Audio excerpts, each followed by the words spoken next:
Hello everyone, in this lecture we are going to learn about how to identify high stress lines of piping.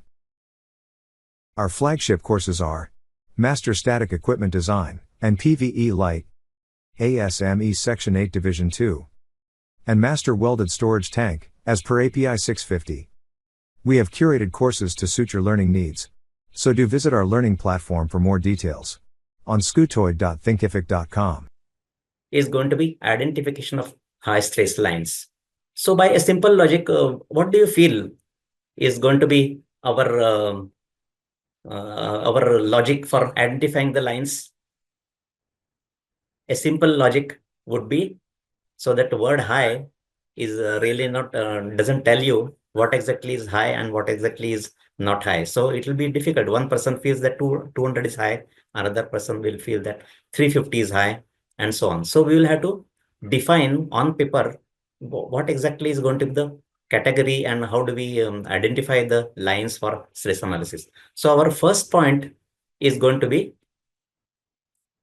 the lines which are connected to sensitive equipment. Now, what is the meaning of sensitive equipment?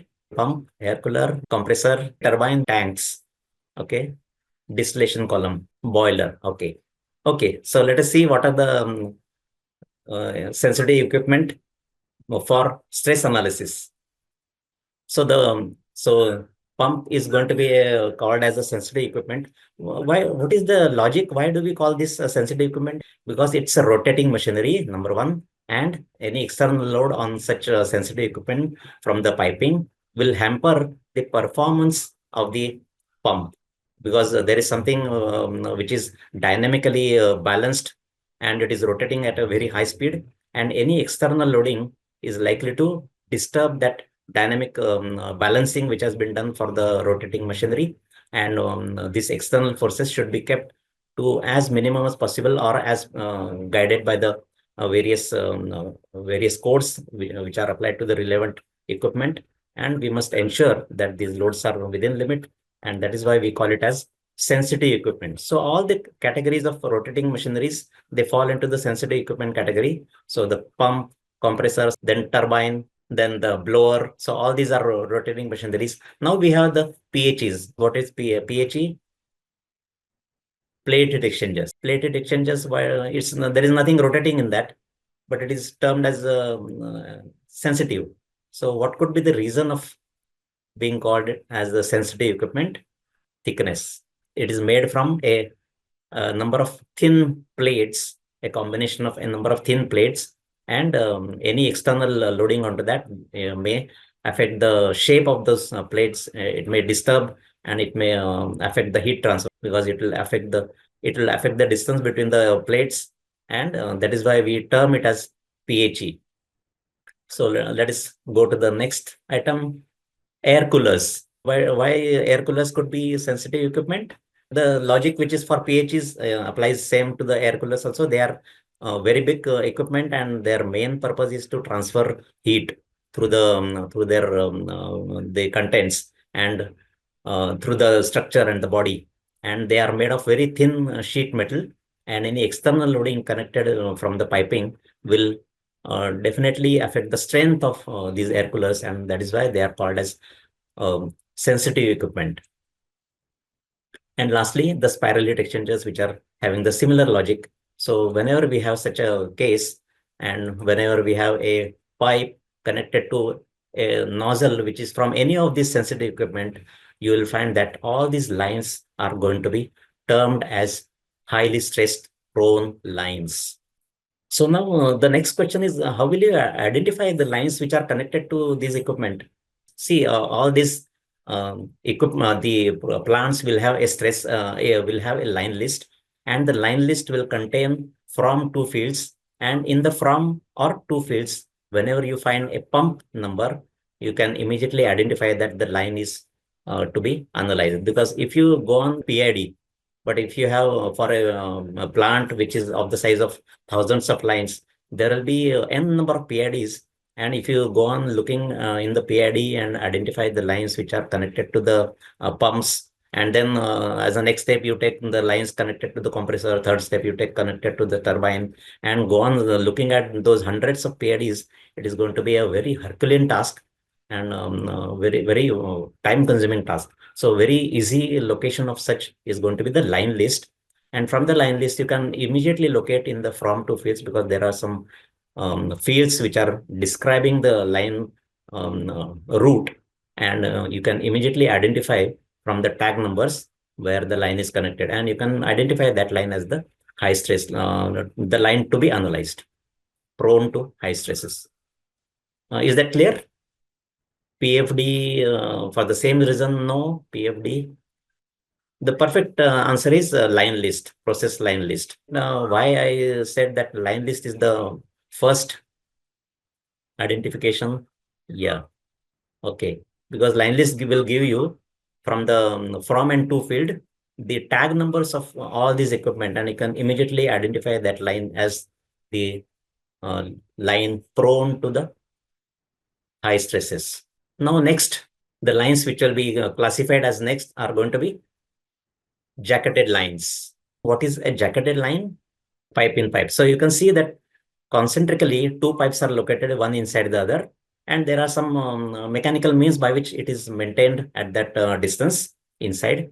And do you people know what is the likely metal from which this jacket pipe or core pipe is made?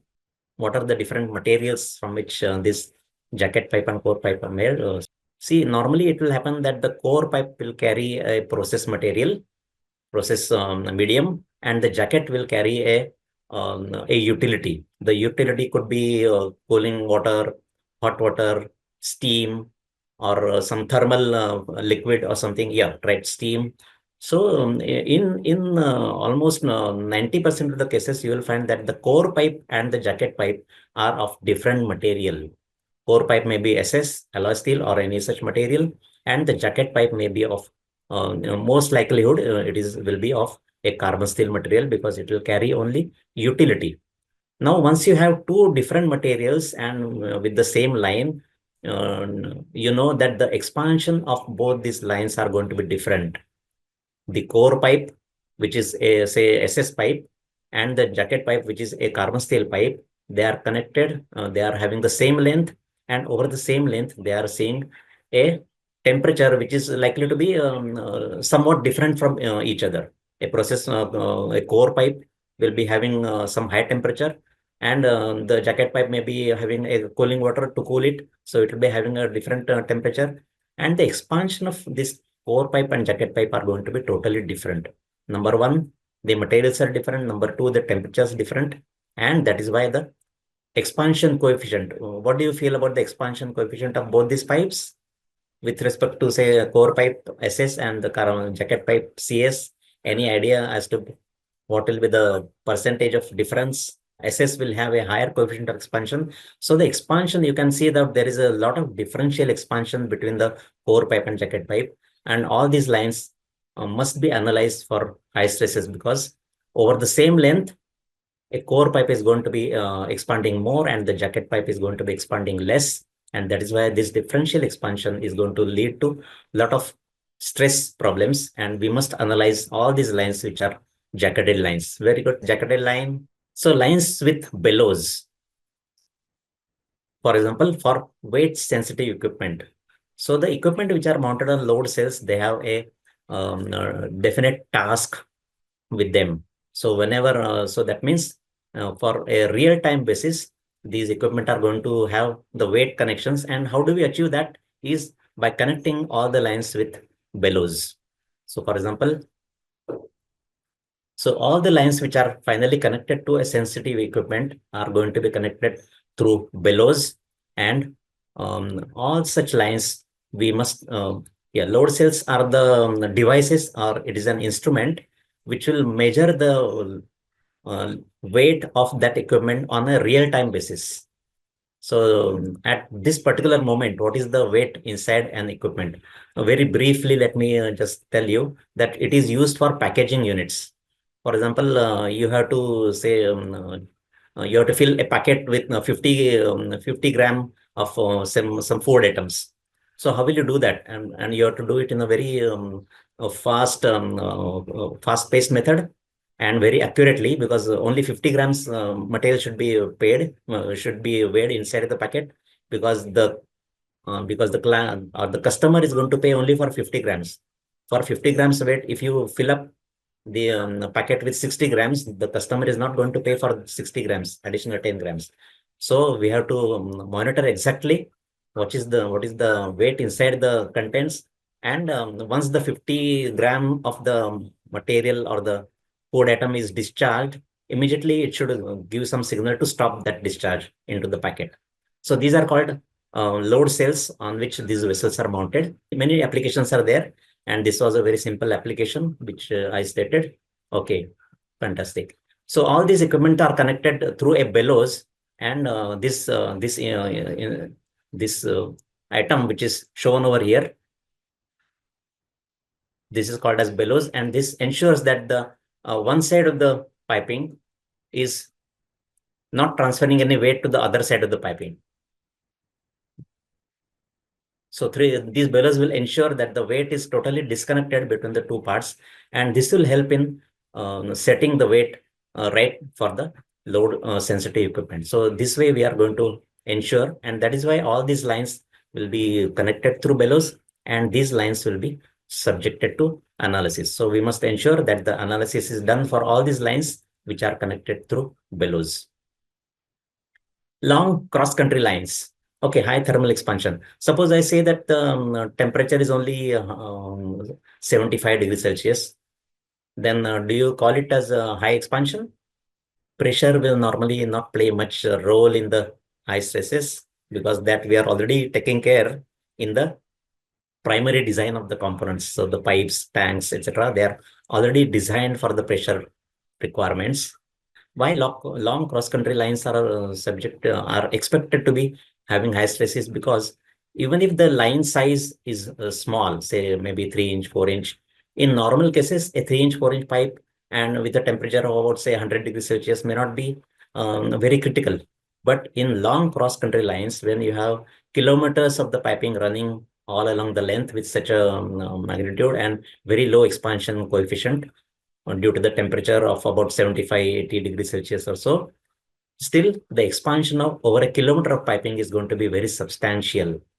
Even if the coefficient of expansion is small, since the lines are running over a distance of kilometers and kilometers, we expect that the expansion of the line is going to be very high, because the length is very high. Although the alpha is small, very low value, but the length is going to be very high, and that is why we must identify such lines. And or the other way also, if the lines are small and high temperature, or if the lines are going to be large and the temperature is low, in both such cases, cross-country lines will be analyzed for the requirements of the stresses, for the identification of the stresses in the pipeline.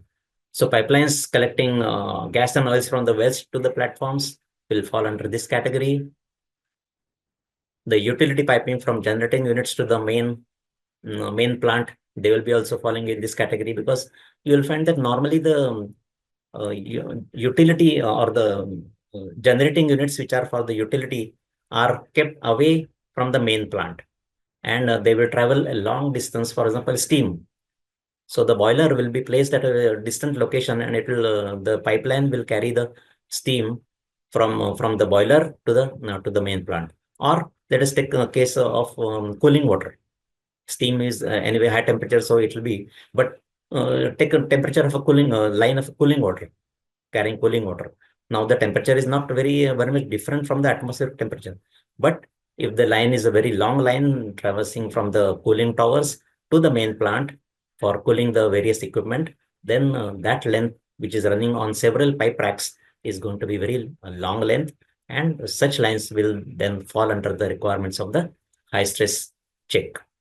Hot water piping in cold countries. So in cold countries, you know that a lot of hot water piping will be done for the community heating, and they will also fall under this category, and it will be done. It will be required to check the stress which is due to this such long lengths.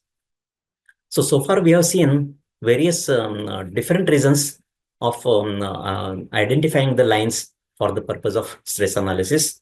Now, this is a case where we have combination of size and temperature. Now, for example, if you see this, an indicative chart is in front of you. So on the on the chart, on the horizontal axis, we have pipe nominal diameter, and on the vertical axis, we have temperature in degrees Celsius. And with a combination of this, the areas have been identified in different categories. So you can see that if the sizes are small and the temperatures are of a very reasonable magnitude, then the identification is it's a visual review. So there is nothing to be analyzed for such lines. So only a virtual review.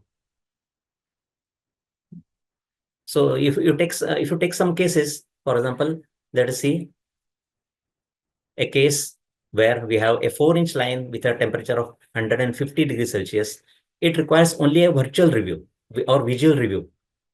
It doesn't call for a detailed calculation for stress analysis. So there are many such combinations where you will find that with a combination of a size and smaller temperatures, the lines will be just studied for whether they will be applied with some different parameters, and then only it will be decided whether they will be required to be analyzed or not.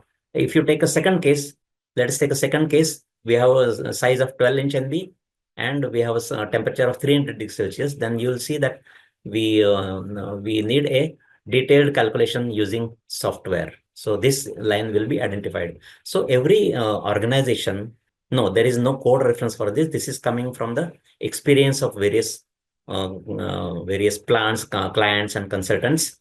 So every client, every owner of the plant will have some experience from the previous plant setup, or some already operating plant, or some other locations where the lines need to be categorized in this fashion.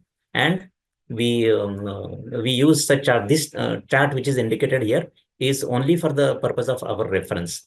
This is not binding. This is nowhere given in the codes. Nothing. There is no reference to this. It's only an indication of how the lines are categorized, and each organization will have its own chart. If you are working in one organization, the chart will be a different one. Another organization, you will find a separate chart. And there is no hard and fast guidance given by any code to identify such thing. No, it is not for any specific material. It is for metals. So in such cases, we will identify these lines. So we are going to study a lot of theory which goes into the understanding of the problems that are going to be there. So what are the different types of loads that are going to be analyzed in the system, what the concept of the expansion and the strain. Then a very simple example which stresses the importance of the stress analysis, why we must carry out a stress analysis, and if we neglect the stress analysis, what are the complications or what are the effects that are going to be there. Then we are going to consider the evaluation of the stresses in the piping, and the types of stresses which we studied today. Some types of stresses which are of a very basic nature, and we didn't go into the much depth of how they are derived, why they are going to be occurring like that. So we are going to study that in depth in our session. So then we are going to have some introduction to the piping codes. So when we are going to study in depth one piping code, which is going to be the most important, that is 31.3, from the point of view of various industries that are going to be using this piping. And we are going to show you how the 31.3, 31.1 is similar, or where it is going to be differing from 31.3.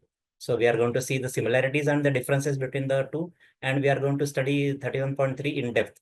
So all the various chapters, right from 1 to 10, considering all the designs and materials, etc., we are going to see the essence of all these chapters which are going to be there. We are going to see the appendices, how the appendices, which are the important appendices for our day-to-day design works, and then how we are going to use that. We are going to do some calculations on the pipe thickness for internal pressure, then for external pressure, although it gives some reference to the ASME code, BPV code, but still for piping, there is going to be some limited application, and we are going to see only that part of the piping where we are going to use this external pressure thickness calculation. Then we are going to see the design check for pipe stubbing connection, RF pad requirements, miter thickness calculations, and various piping materials which are required in the industry for petrochemicals, chemical plants, and power plants. We are going to see why this code requirements are going to be there directly applicable to the stress analysis. So the piping code references with respect to the stress analysis and the requirements of the code compliance, the theories of failure, the understanding of the complex stresses. We just now we saw the allowable stress range, then displacement stress range, and we just saw the equations.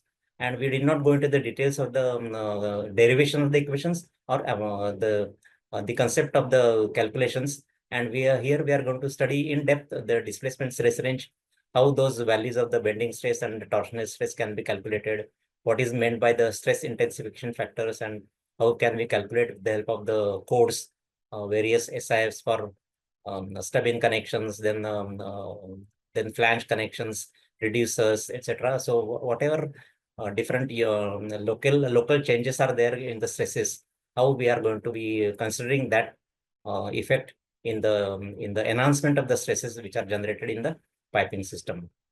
Then after understanding this basic theory, we are going to study the various solutions which are going to be used for solving the problems related to the stresses, the strains, the higher loads in the piping system. So different solutions such as enhancing the flexibility, the application of the 4-bend, 6-bend loop, where 4-bend must be applied, where 6-bend cannot be used, or where 6-bend must be used. So all these studies we are going to make. Then what is the role of friction in the analysis? What is the concept of cold spring, the pre-stressing of the pipe, and how it is going to help in our analysis? Then limiting the values of the loads on the various equipment which are designed as per various standards like NEMA, API, or tank designs, the turbine designs, etc.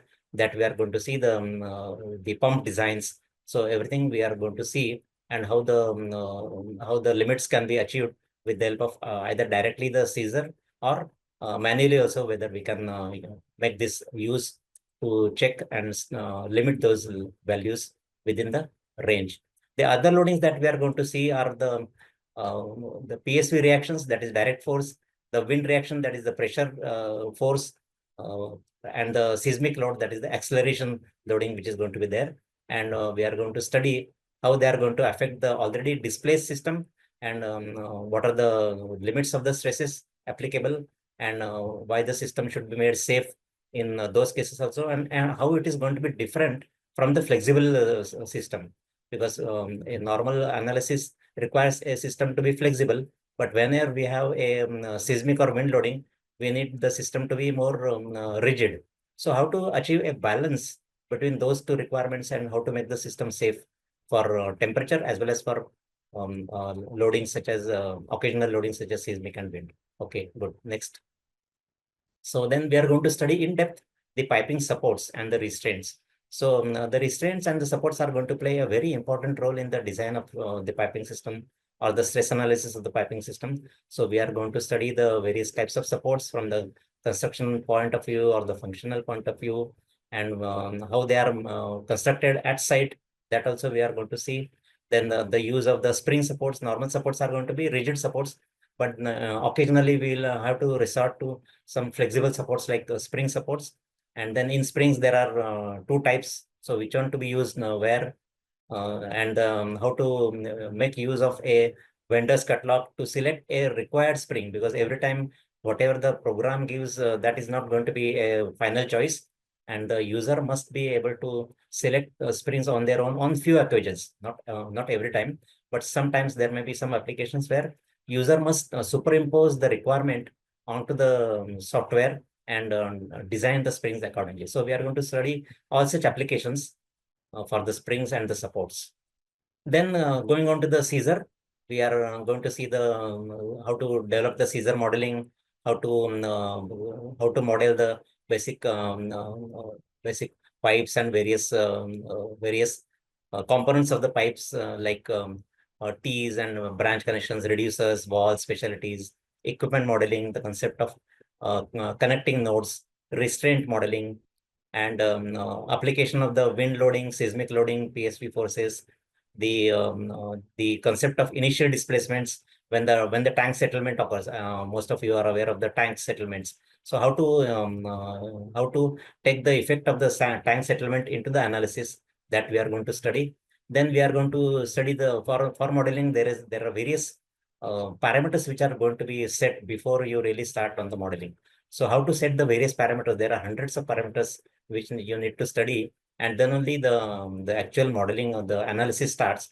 So we are going to study all those control parameters, the study, and then various effects of those control parameters, and how to change the drawing in the form of isometric on your table into the isometric, which is understandable by the software, that is the Caesar. So for that we have certain method of node numbering, and to generate the model into the Caesar, that also we are going to see. We are going to see various options which are given by the software, such as copy, duplicate model, rotate model, delete the unwanted portion, copy from the previous project if there is some similar system. Then study some systems with various temperature pressure effects. For example, there are various systems in the piping which are going to work in different ways of operations. So suppose we have some 4 or 5 pipes interconnected, then one pipe may be working at one time, another pipe may be not working at that time. So how to analyze, how to understand the operations of the system, and how to conclude this system's various temperature, pressure, and changes into the system, so that when you analyze the system, you will have only one solution. We cannot have different solutions for different operating conditions, and we must find out one solution for all the operating conditions. And we are going to study two such temperature cases. One is 2 temperature case, another is 3 temperature cases, which will make it abundantly clear to work on many more such systems. The software has got a facility to work up to 9 temperature pressure cases for one system. So we are going to study how to apply that technique to the analysis. Then we are going to study the modeling of the supports, the bellows. We are going to study make the flange checks. For example, a flange may also lead to a failure, because whenever the flange is there, it is supposed to be the most weakest joint in a piping system, and when heavy stresses are transmitting through the flange connections, then the flanges may open up, and the software has got a facility to find out whether there are any such cases, and we are going to study the flange checks. Then the nozzle flexibility is there, which we can superimpose onto the system to take advantage of the flexibility of nozzle connection with the equipment. Then we are going to study the supporting from the equipment, because there are going to be many such equipment which are going to be used. For example, tall columns, where many of the piping which is dropping from the top to the bottom, it is supported from the column itself.